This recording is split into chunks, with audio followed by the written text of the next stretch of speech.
nuestras intenciones y nuestras acciones cuentan. A Dios le interesa tanto el resultado como el proceso que se llevó para llegar a dicho resultado. Y esto fue algo que el rey David no tuvo en cuenta, y lo podemos leer allá en Primera de Crónicas, en el capítulo 13, versículos del 1 en delante. Parafraseando un poco lo que esta historia dice, es que el rey quería darle una alegría al pueblo, y él tenía buenas intenciones. Pensó en la importancia del arca, de ese recipiente el cual Dios le había mandado a Moisés que hiciera, y tenía todas aquellas cosas sagradas. Era importante que éste estuviera junto con el pueblo, pues representaba la misma presencia de Dios. Y tuvo buenas intenciones, y habló con el pueblo, habló con los principales, habló con todos, y les dijo: hey, ¿qué les parece si traemos el arca? Entonces el pueblo asiente, y el pueblo acepta que el arca sea traída. Van por el arca con un carro nuevo, y están esperando, y mientras están esperando el arca, ellos están contentos, están de fiesta, están gozosos, porque aquello que tanto deseaba viene en camino. Pero mientras es trasladada, el camino estando con pozos y con dificultades, el carro nuevo se menea y el arca está a punto de caer, y entonces este personaje llamado Usa intenta detener el arca para que no se caiga, y Dios lo hiere y lo mata. Al enterarse el rey de esto, al enterarse David de lo que le había pasado a Usa, se entristece, teme a Dios y pide que el arca sea llevada con otro hombre. Este hombre era llamado Obed-Edom. Para algunos, y una de las partes más acertadas, es que este era un levita que habitaba en Gad. Por lo tanto, era un hombre que podía recibir el arca. Mientras el arca está con él y su familia y sus cosas son bendecidas. A partir de este momento, cada una de las decisiones que David va a tomar las va a hacer preguntándole a Dios qué es lo que Dios piensa, cómo es que él debe actuar acorde a lo que Dios le dice. En esta historia nosotros podemos aprender grandes lecciones.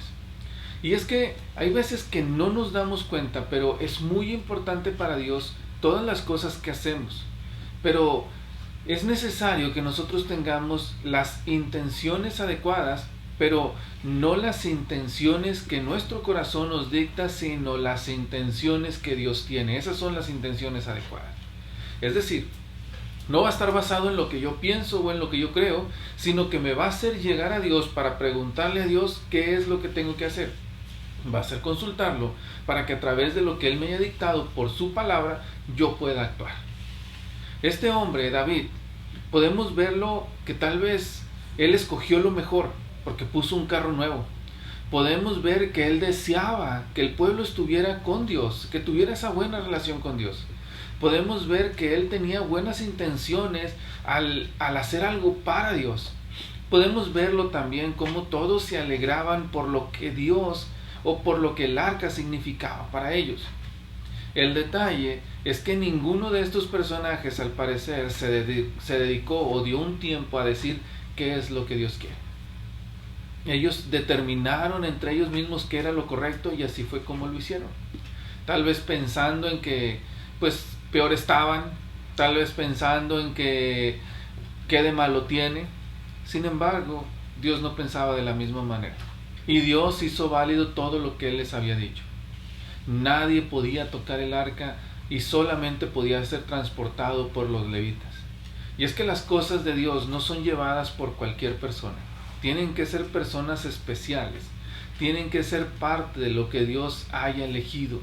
Las cosas de Dios son muy importantes. Las cosas de Dios son algo que solamente Él decide cómo se deben de llevar, cómo se deben de hacer, y no da espacio para que nosotros decidamos o para que nosotros imaginemos qué es lo que Dios quiere. Esto es importante para la vida de todos, porque hay mucha gente, tal vez tú, tal vez alguien que tú conozcas, que busca con buenas intenciones encontrarse con Dios, pero lo busca a su manera. Y es un dicho muy sonado por todas partes: yo busco a Dios, pero lo busco a mi manera, como yo creo. Yo no creo en las religiones, pero yo creo en Dios, y yo lo voy a buscar como yo crea que se debe de encontrar. Es un gran error. Aunque es un buen principio, es un gran error. No podemos buscarlo a nuestra manera, sino que tenemos que buscarlo conforme Dios ha dicho que se debe de encontrar. Muchos tal vez en la iglesia pensamos en cómo podría llevarse la adoración tal vez más amena, o cómo se podría predicar mejor, o cómo se podrían hacer más exaltables, como con más, que llamen más la atención las cosas de Dios. Pero esto no es lo que Dios quiere, o esto no es lo que Dios pide. Tenemos que buscar siempre hacer única y exclusivamente lo que Dios ordena que se haga. Cuando Usa y cuando estos personajes que no tuvieron en cuenta a Dios buscaron mover el arca, trajeron maldición sobre sus vidas. Pero cuando llegó con Obed, el cual era un levita, el arca trajo bendición para su familia. ¿Cuál es la diferencia? Los dos pudieron haber tenido buenas intenciones, pero ¿cuál es la diferencia entonces? Que uno iba conforme a lo que Dios mandaba y otro iba conforme a lo que él creía. El arca no era el problema, el arca no era la maldición. La maldición o el castigo vino por la desobediencia del creer que ellos tenían una mejor forma de llevar lo que Dios mandaba. Esta es la meditación para nosotros. Buscar siempre lo que Dios quiere nos va a dar el éxito en nuestras acciones. Hacer las cosas como nosotros creamos, como nosotros pensemos, aunque sean más sublimes, pongámoslo entre comillas, aunque parezcan mejores, nos va a llevar directo al fracaso. David aprende la lección. Después trae el arca, pero ahora la trae como Dios manda que se traiga. Y lo vemos actuar en los siguientes versos del mismo capítulo, que cuando él va a atacar, que cuando él va a la guerra, que cuando él va a hacer cualquier acción, primero pregunta a Dios: ¿he de ir con ellos? ¿He de ir a luchar con ellos? ¿Cómo he de ir a luchar con ellos? Y así como Dios le mandaba, así era como actuaba. Una lección dura de aprender, pero era una lección necesaria. No dejemos que Dios traiga lecciones duras a nuestras vidas. Aprendamos en la experiencia que este hombre tuvo para que nosotros no actuemos de la misma manera. Aprendamos a siempre consultar a Dios para que sea Dios el que nos indica qué es lo que tenemos que hacer. Una vez más, agradezco tu tiempo y agradezco que hayas estado aquí. Por favor, te pido, comparte con tus amigos, comparte con tus familiares, para que de esta forma más personas podamos estar meditando en este tipo de lecciones. Nos vemos aquí la próxima. Que Dios te bendiga.